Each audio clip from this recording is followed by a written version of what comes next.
देवराजसेव्यमान पावनाङ्घ्रिपङ्कजं ज्ञानयज्ञसूत्रमिन्दुशेखरं कृपाकरं नारदादियोगिवृन्दवन्दितं दिगम्बरं काशिकापुराधिनाथ कालभैरवं भजे।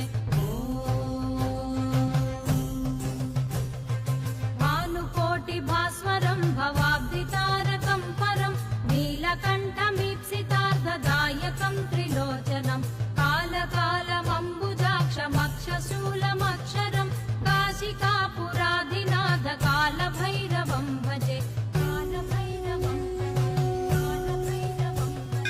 शूलटङ्कपाशदण्डपाणिमादिकारणं श्यामकायमादिदेवमक्षरं निरामयं भीमविक्रमं प्रभुं विचित्रताण्डवप्रियं काशिकापुराधिनाथ कालभैरवं